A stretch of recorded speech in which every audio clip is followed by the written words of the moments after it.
tradiciones en la sociedad victoriana británica le decían, bueno, si descendemos del mono, por lo menos que no se sepa, que no se divulgue.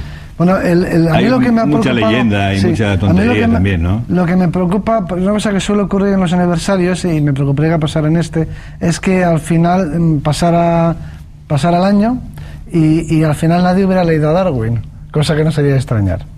Se conozcan muchas anécdotas y chascarrillos y muchas historias, pero lo que él pensó y reflexionó y descubrió, etcétera, al final parece que no le interesa a nadie. No sé si este aniversario ha hecho que la gente se acerque, no digo ya al pensamiento científico de Darwin, no, para muchos, siquiera su biografía. Su autobiografía es un relato estupendo, ¿no? Sí, al menos que la gente lea su autobiografía. Literariamente es la autobiografía de Darwin es un texto muy breve, que se puede leer en un rato. El viaje de Darwin alrededor del mundo, el diario de ese viaje, es una de las grandes obras, de las obras más importantes dentro de la literatura de viajes.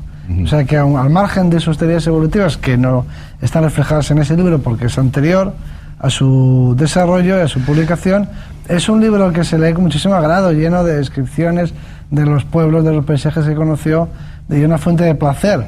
O sea que Darwin es una figura gigantesca que trabajó mucho y en muchos terrenos, y que es muy interesante en muchos aspectos, y me preocuparía que no se trascendiera un poco la discusión de si venimos o no del mono, porque todo el pensamiento de Darwin desde luego no se resume en una frase. Sí. Bueno, pero hay una frase tuya que dice, no es que descendamos del mono, sino que somos monos, todos somos monos. Y luego aquí hablas en tu libro, en otro de tus libros, la especie elegida. No sé si los monos se avergonzarán de nosotros algún día. No, los monos tienen esa capacidad mental para hacerlo, pero es una manera de un poco de expresar mejor la idea de Darwin, y también una provocación, ¿no? Pero Darwin se dice de él, se piensa de él, es un tópico que Darwin dijo que veníamos del mono. Bueno, Darwin no lo expresó en el origen de la especie semejante cosa, y aparte de que él no pensaba que viniésemos de ninguna especie viviente, Hay que decir que cualquier biólogo sabe que ninguna especie de la biosfera actual desciende de ninguna otra especie actual. Del mismo modo que yo no puedo descender de mi primo, tengo un abuelo en común con él.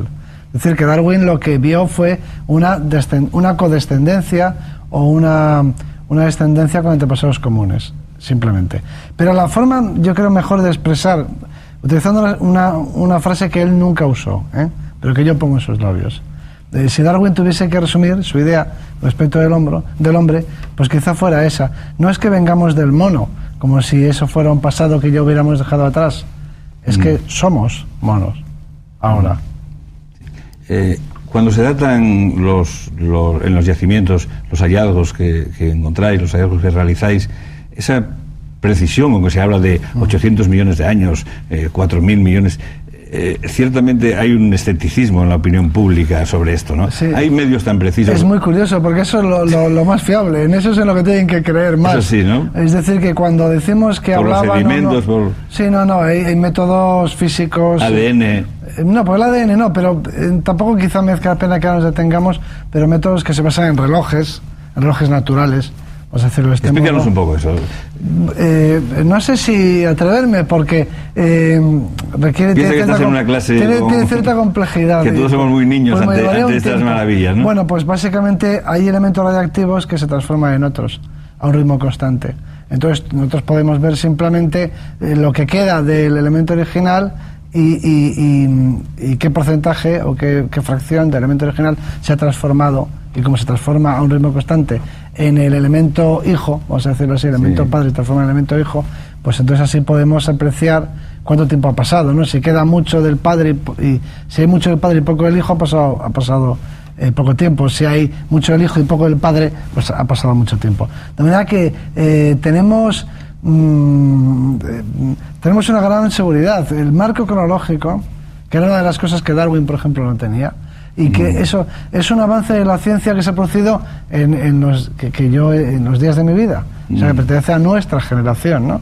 Una cosa que no existía cuando empezábamos nosotros, pero ahora la ciencia dispone de métodos para datar las rocas, que es lo que datamos las rocas, y desde el origen de la Tierra, de las rocas más antiguas de la Tierra, y en eso la gente puede crear pies juntillas. Sí, pero en lo que no tenemos tanta certeza es en cosas que no se conservan tan perfectamente, ¿no?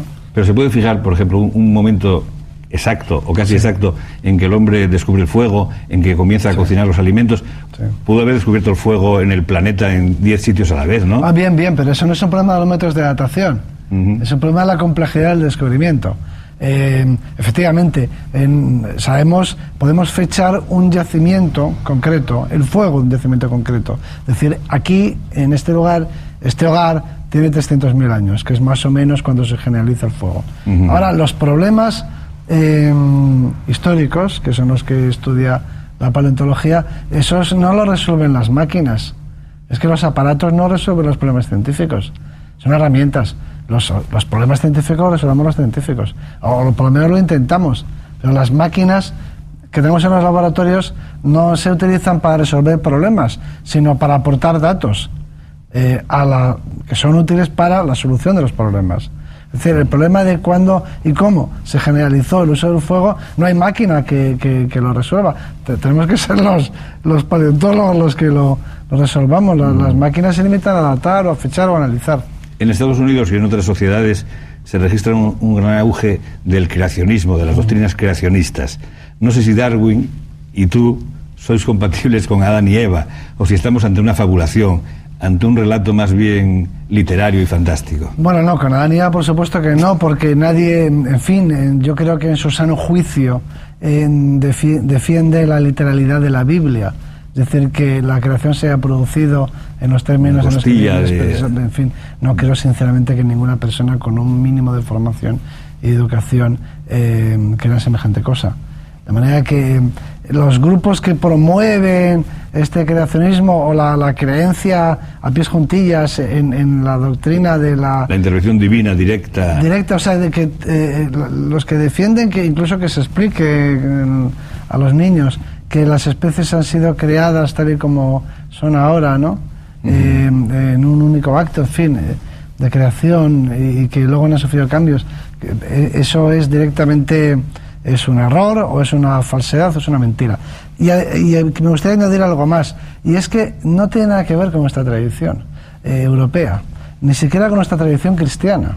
Nosotros en Europa hemos desarrollado una tradición, pero que se remonta a Santo Tomás y se remonta al pensamiento de la Iglesia, en la escolástica, en fin, a nuestras tradiciones más hondas, ¿no?, de pensamiento racional y de uso de la razón y de la reflexión y del conocimiento y del pensamiento racional, en fin, que esos dogmatismos o esos fanatismos, aparte de ser falsos, es que no van con nosotros, no pertenecen a nuestra cultura, no tienen cabida en nuestra sociedad. Nosotros nos hemos caracterizado, al contrario, por la argumentación, por el intento de convencer al otro por medio de argumentos y de datos, en fin, la elaboración de teorías. Eso es lo europeo, pero no lo europeo de la ciencia, lo europeo de la cultura europea. ¿Pero a qué atribuyes esos brotes? Pues porque existen en nuestras sociedades residuos o elementos que forman parte de unas visiones irracionales y dogmáticas y fanáticas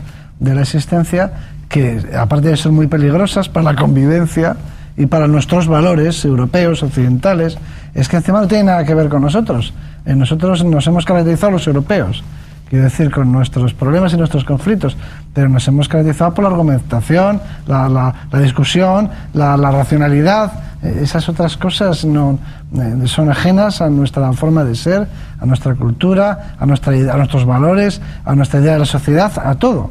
O sea que no solamente son una falsedad o una mentira, sino que es que pervierten lo que hay en nuestra sociedad, nuestra cultura, ¿no?, de más valioso, que es la idea de que hay que argumentar, hay que apoyarse en los datos, hay que observar, hay que experimentar, hay que investigar, hay que saber, hay que intentar conocer, y eso es lo europeo y lo occidental, y es que yo lo defiendo no solo porque se corresponda con la verdad, quiero decir, la idea de la evolución de las especies, sino porque es que cualquier otra teoría que apele a lo irracional o al dogmatismo o al fanatismo nos resulta tan ajena, y sobre todo esta es tan poco civilizada, ¿no? Tampoco moral, tampoco... ¿Entra en tu imaginario el que pueda haber un descubrimiento